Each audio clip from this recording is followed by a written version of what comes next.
말씀대로 믿고 살고 누리는 올데이 큐티 배명 목사입니다. 오늘 큐티 본문은 사사기 13장 15절에서 25절 말씀입니다. 오늘 큐티는 삼손이라 하니라 라는 제목으로 삼손의 출생에 대한 묵상입니다. 말씀 질문입니다. 왜 하나님께서 삼손에게 복을 주셨을까요? 마노아가 자신에게 기쁜 소식을 전해주었다는 이유로 여호와의 사자에게 염소 새끼를 대접하려고 했던 이유는 그를 단지 선지자 정도로 여긴 것입니다. 그리고 장차 말씀이 이루어지면 그에게 영광을 돌리겠다 하면서 그의 이름을 묻습니다. 18절입니다. 여호와의 사자가 그에게 이르되 어찌하여 내 이름을 묻느냐? 내 이름은 기묘자라 하니라. 그러자 여호와의 사자가 자신을 기묘자, 즉 기이하고 오묘한 자라고 답을 합니다. 우리는 누가 하나님이신지 분명히 알아야 합니다. 때로 사람들은 하나님이 주시는 상급을 하나님으로 알지만 그것은 상급일 뿐이지 하나님이 아닙니다. 상급이 아니라 하나님을 바라보아야 영적인 둔감함과 어리석음을 빠지지 않게 됩니다. 마노아가 여호와께 번제와 소제를 드릴 때 여호와의 사자가 제단 불꽃에 휩쓸려 올라갑니다. 그제야 그는 자신이 대화한 상대가 여호와의 사자라는 것을 깨닫고 죽게 될까 두려워합니다.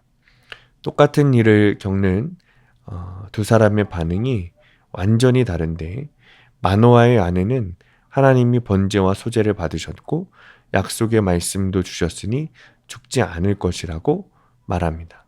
하나님을 모르면 작은 사건에도 요동하고 두려워하지만 말씀에 의거한 믿음은 담대함과 평안함을 줍니다. 마노아의 아내가 아들을 낳고 그 이름을 삼손이라고 짓습니다. 여호와의 사자를 알아보지 못하던 마노아 부부와 영적으로 둔감한 이스라엘을 위해 하나님이 구원의 일을 할 한 사람을 준비하신 것입니다. 24절입니다. 그 여인이 아들을 낳음에 그의 이름을 삼손이라 하니라. 그 아이가 자라매 여호와께서 그에게 복을 주시더니. 삼손이 자라자 하나님이 그에게 복을 주시고 성령께서 그를 움직이기 시작하십니다. 이처럼 우리 인생의 주도권은 사람의 손에 있지 않습니다.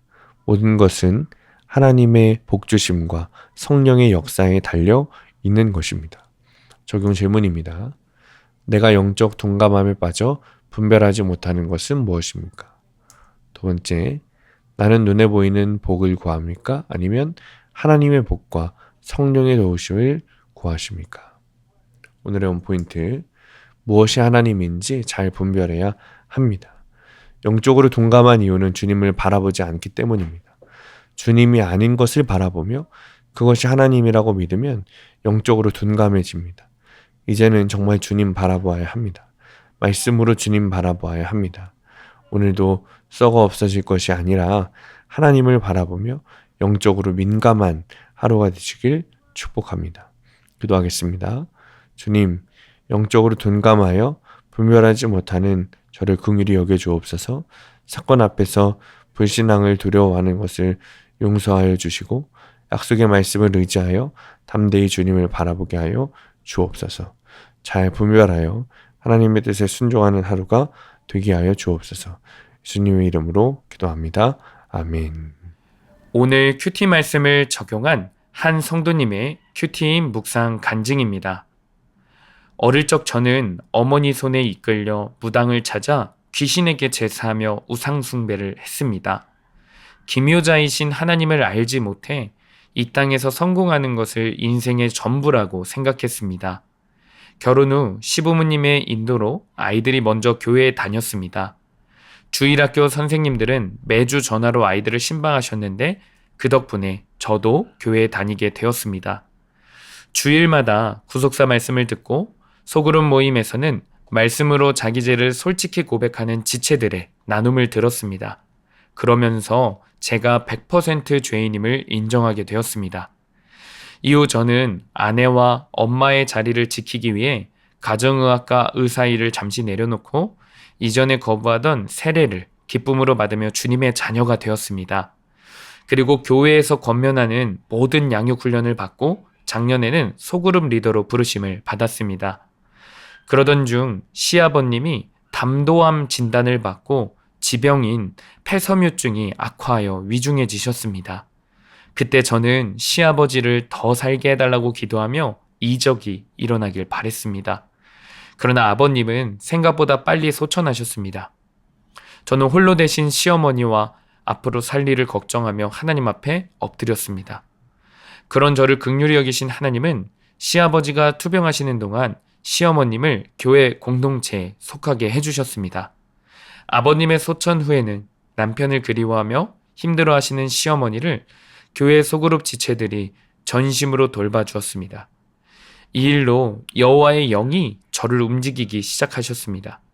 어머님의 구원을 위해 애쓰는 것이 며느리로서 해야 할 순종임을 깨닫고 지체들과 함께 시어머님을 돌보게 된 것입니다. 평생 내 성공과 안위를 위해 살던 저에게 질서에 순종하며 사는 복을 허락하신 주님을 찬양합니다. 적용하기. 시어머니께 생각날 때마다 안부 전화를 드리겠습니다. 주일에 시어머님을 댁에 모시러 가서 함께 차를 타고 교회에 가겠습니다. 오늘도 말씀대로 믿고 살고 누리는 성도님들 되시기를 축복합니다.